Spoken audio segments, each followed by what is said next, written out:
通知廚房。大家好，我係通少。今日咧，我會同大家分享做出一款香滑軟熟嘅軟心朱古力。唔好以為自己親手做朱古力會好難喎，佢只需3個簡單嘅材料，用你10零分鐘就做好噶啦。整嚟送俾人就夠晒有誠意啦。材料真係非常之簡單。首先我哋要準備好啲煉奶，成個朱古力嘅甜度呢，就係來自呢啲煉奶噶啦。另外呢，就要準備一啲品質比較好嘅朱古力粉。唔要咁甜嘅話，就可以學我咁樣用呢啲品質比較好嘅黑朱古力粉去做。但千祈唔好用錯愛嚟沖朱古力奶嘅朱古力粉，嗰啲本身已經添加咗好多糖同埋奶粉落去，唔適宜愛嚟做朱古力㗎。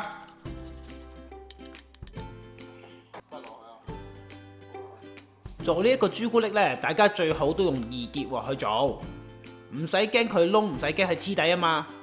將頭先準備好嘅煉奶全部放喺易結鑊入邊。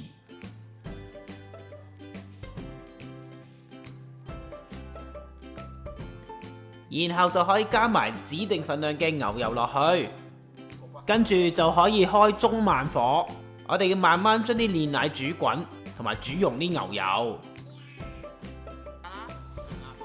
加熱緊嘅時候，我哋就可以順手加埋啲朱古力粉落去，然後就將佢哋完全攪勻。一開始嘅時候呢，可能好難搞得埋嘅，唔怕㗎，耐心啲，繼續慢慢一度攪一度加熱。慢慢咧就可以將佢完全混合好，同埋咧會越攪咧佢就越結身㗎。攪咗大概1分鐘左右，你可以見到啲材料差唔多已經完全混合好啦。炒咗3到4分鐘之後，啲朱古力漿炒到好似依家咁結，就要立即檢查下，用支膠刮或者鑊鏟喺朱古力漿中間推開。如果喺鑊入邊可以好清晰咁樣畫到一行出嚟，將朱古力漿左右分開嘅話，就要立即熄火。呢一步大家一定要小心做好，唔好將啲朱古力漿炒得太過結，否則咧就會影響呢個朱古力嘅口感，變咗好似拖肥糖咁嘅質地噶啦。將炒好嘅朱古力放上去一隻俾微波爐專用保鮮紙包住嘅碟上邊，又或者用牛油紙去代替都得。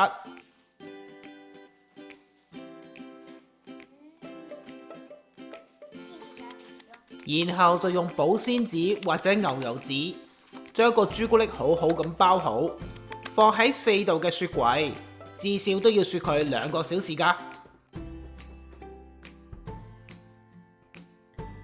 朱古力雪咗2個鐘頭之後，佢就會變得硬身一啲。去處理啲朱古力之前，最好戴上手套。如果你冇手套喺手嘅話，隻手最好都薄薄地搽一層軟身嘅牛油上去。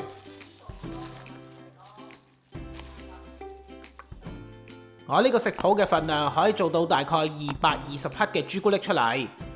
我會將佢分成10份，每粒朱古力大概有22克。我唔會建議大家將啲朱古力整得太大粒，因為太大粒嘅話，食落去咧就會太甜太膩啦。啲朱古力分好之後，可以將佢搓成一個圓球，又或者你可以將佢變成心形啊、正方形都冇問題嘅，隨你自己喜歡啦。而家我哋要喺朱古力嘅外層加多少少嘢上去，令到佢唔會黐住我哋隻手。最簡單嘅方法就係用頭先愛嚟做朱古力嘅可可粉，將成粒嘅朱古力薄薄地俾啲可可粉包實。唔怕麻煩嘅話，亦都可以將啲朱古力溶咗佢，再將頭先分好嘅朱古力飲落去呢啲真正嘅朱古力漿入邊，之後就放返去4度嘅雪櫃，將個外層雪硬佢。而我今次就會用平時用嚟裝飾 cupcake，非常之靚、閃令令5顏6色嘅糖水。如果你唔中意用糖碎嚟包住粒朱古力，你亦都可以改用其他果仁碎去包住粒朱古力。又或者有啲人呢，直情係落椰絲落去包住佢都可以㗎。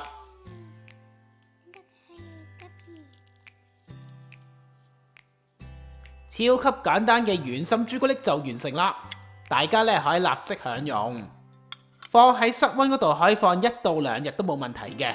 如果放喺4度嘅雪櫃，可以儲存1到2個星期㗎。呢款朱古力嘅質地比一般嘅 truffle 朱古力更加軟身、更加軟熟，而佢材料非常之簡單，做法極度容易。如果大家諗住整啲朱古力送俾朋友嘅話，不妨用呢個食譜做嚟試下。呢一款朱古力係用 Brigadeiro 嘅食譜去做，你哋睇下，用上唔同嘅材料，可以做出好多唔同款式嘅軟心朱古力出嚟㗎。只要大家煮嘅時候唔好煮得佢太過結嘅話，佢就會非常之香滑軟熟。做法咁簡單，同小朋友一齊做都係一個唔錯嘅親子活動嚟㗎。